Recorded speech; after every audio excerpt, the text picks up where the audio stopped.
Estamos de volta com o programa Agenda Econômica, que hoje está analisando a superação da crise econômica internacional. Nossa convidada é a professora Giovana Lorena Bertucci, professora da Universidade de Brasília, do Departamento da Faculdade de Economia. Professora, qual foi exatamente o tamanho, o peso do fardo que o Brasil foi obrigado a carregar por essa crise que desatou-se lá nos Estados Unidos em 2008, mas depois se generalizou com impactos muito amplos. Aqui se discutia se seria uma marolinha, o tamanho da marola e tal. De toda forma, não foi um desastre, como também alguns imaginavam, mas qual foi exatamente o tamanho? Bom, eu acho que no começo, quando você teve realmente a crise lá em setembro, marcada pela falência do Lehman Brothers lá em setembro de 2008, eu achei que o Brasil até teve um bom resultado em 2009, apesar da crise. Então, o Brasil em 2009 cresceu menos 0,2%, que você vai dizer, mas cresceu tão ruim, você está achando que é bom? Se você comparar com outros países do mundo, acho que a gente se saiu bem. Então, a gente teve algumas políticas que foram colocadas em prática logo depois da crise, que acabaram segurando um pouco o crescimento do país. Então, a gente teve a queda nos juros, a gente teve aumento dos gastos do governo, redução do IPI para alguns setores, como automóveis, eletrodomésticos, linha branca, construção civil. Então, o governo tentou reagir da melhor maneira possível, mantendo o consumo, mantendo a demanda agregada e, com isso, mantendo o crescimento mais alto. Isso deu certo no curto prazo, funcionou em 2009, impedindo com que tivéssemos uma recessão maior. E funcionou em 2010, tanto que o crescimento em 2010 foi da ordem de 7,5%. Agora, claramente, a partir de 2010, você tem uma falência desse modelo. O governo continuou insistindo em medidas que estimulassem o consumo. Isso, na verdade, acabou gerando pressões inflacionárias cada vez maiores e deixou de impactar tão positivamente o crescimento. Se a gente for olhar de 2011 para cá, o crescimento em 2011 foi 2,6%, em 2012... 0,9%. Em 2013, fechou agora em 2,3%. E é um crescimento considerado baixo, se você for olhar para os potenciais que o país apresenta. Então, o que tem feito esse crescimento menor? Por que apesar de o governo, no passado, estimular consumo, isso tem um impacto em 2009 e 2010, por que isso não continuou tendo o impacto que teve de lá para cá? E a mesma coisa, e a inflação começou a se acelerar. Então, você passa a ter um quadro no Brasil duplamente ruim. Você passa a ter um quadro de crescimento baixo, bastante aquém do potencial, e, ao mesmo tempo, um quadro de inflação cada vez maior, batendo o teto da meta aí nos últimos 4 anos, na verdade, porque desde 2010 você já tem inflação aí de 5,9%. Então, o que tem impactado negativamente nessa questão do crescimento? O que eu acho é que o governo tem tomado uma série de atitudes curto-prazistas, imediatistas, que não atacam a principal raiz do problema. Ou seja, estimular a demanda agregada pode funcionar no curto prazo, mas no médio e longo prazo, o que faz a economia crescer são aumentos de produtividade. E quando a gente fala em aumentos de produtividade, aumento de eficiência, melhora na possibilidade do trabalhador, maior incorporação de tecnologia à produção, educar mais esse trabalhador, maiores investimentos em infraestrutura que vão permitir com que o capital privado tenha também um maior retorno, com que diminua os custos de logística da economia brasileira, que chegam a alcançar 1/3 do valor final do produto hoje produzido e escoado no Brasil. Então, o que a gente percebe é que o crescimento hoje ele está atravancado, na minha opinião, por problemas de oferta, ou seja, você tem uma série de problemas que deveriam ser atacados para melhorar a produtividade, como eu mencionei. Isso, na verdade, não tem sido feito desde 2011 para cá.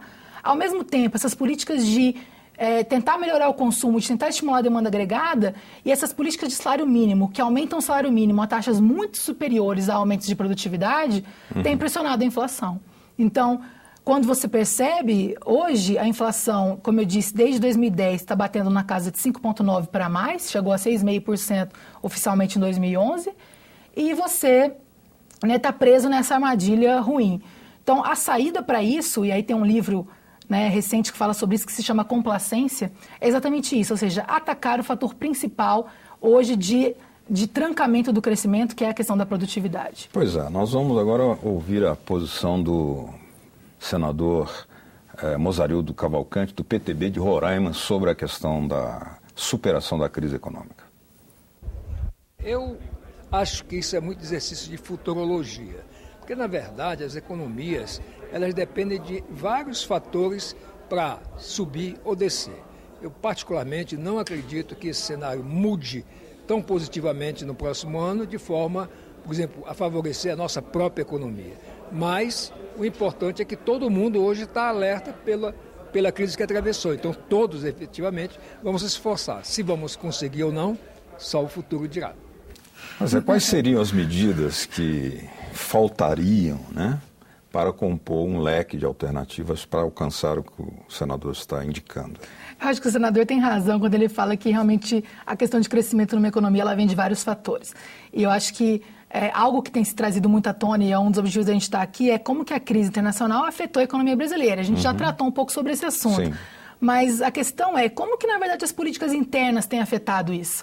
Será realmente que a economia brasileira hoje, ela sofre mais por conta de choques adversos externos, como, por exemplo, a crise europeia ou a crise americana, ou realmente ela sofre por conta da falta de competitividade devido a fatores internos e a políticas internas que foram adotadas?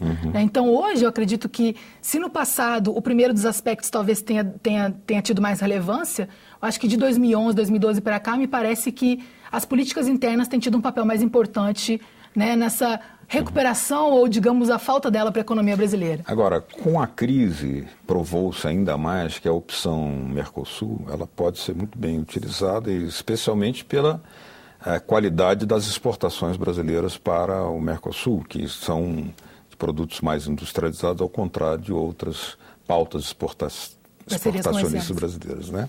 De que maneira isso poderia ainda ser mais bem utilizado? Bom, acho que o Brasil, realmente, depois de 2008, ele se aproveitou bem da questão do Mercosul, principalmente para potencializar suas exportações. Então, quando a gente pega, por exemplo, hoje, a relação comercial do Brasil com todos os parceiros do Mercosul é superavitária. Então, o Brasil exporta mais para esses países do que importa. Então, né, no resultado final, o Brasil acaba levando vantagem com isso. E produtos com valor agregado superior. Com bom valor agregado. Também exporta algumas commodities, mas também com bom valor agregado.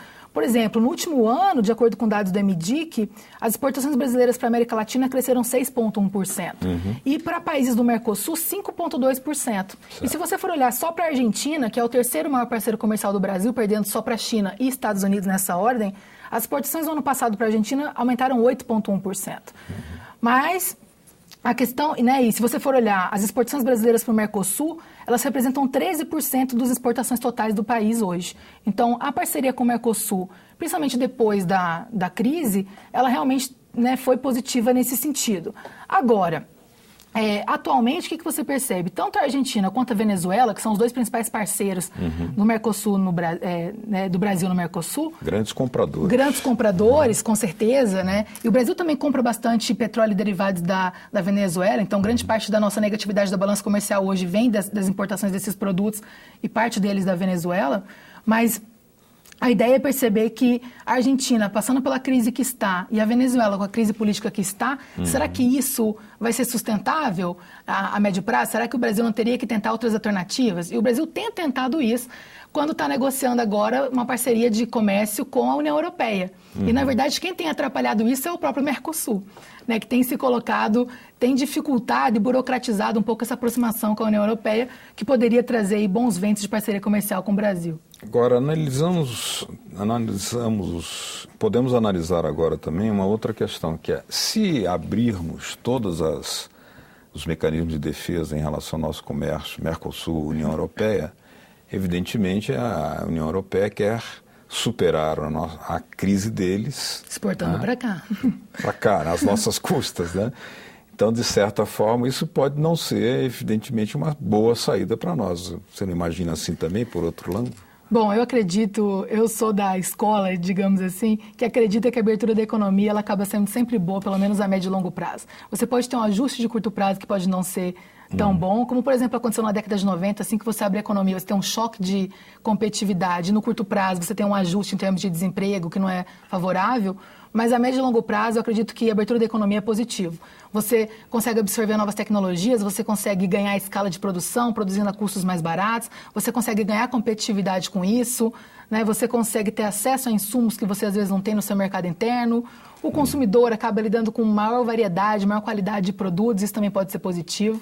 Então, eu acredito que a abertura da economia é bom. E o que o Brasil tem feito ultimamente é exatamente o oposto disso. Se você pegar por exemplo, de 2012 para cá principalmente, o governo tem exatamente tentado fechar mais a economia com o aumento de impostos de importação. E eu não vejo isso como algo positivo. Eu acho que a economia brasileira ela precisa investir em maior competitividade. E parte da competitividade e aumento de produtividade vem de você se expor ao mercado internacional e lidar com isso da melhor maneira possível, sendo mais eficiente. Mas tem ocorrido agora recentemente a compra de várias empresas brasileiras exatamente por empresas estrangeiras. E boa parte dessas empresas tem se transformado apenas em montadoras, o que tem favorecido uma onda de importacionismo também. Isso não é um motivo forte de preocupação também, porque a indústria brasileira sentiu muito mais a crise do que a outra parte, o setor agrícola, as exportações de commodities, que continuam muito bem. Indo bem. Bom, quando a gente fala da questão das commodities, as commodities tiveram um aumento de preço muito grande, principalmente entre 2003 e 2008.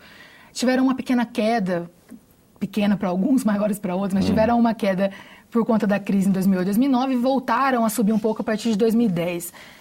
Eu não vejo como algo ruim a questão do Brasil ser especialista na produção de commodities.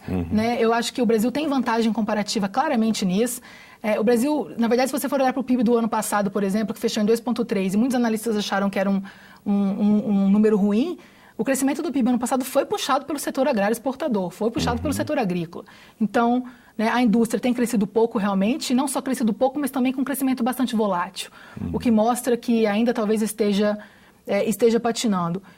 Eu acho que a questão, por exemplo, das commodities agrícolas, principalmente em relação ao preço delas no futuro, pode ser positivo. Então, por exemplo, você tem ainda um grande crescimento da população mundial para vir, principalmente em países emergentes. Então, há estimativas da ONU de que a população mundial possa chegar a 9,6 bilhões de pessoas em 2050.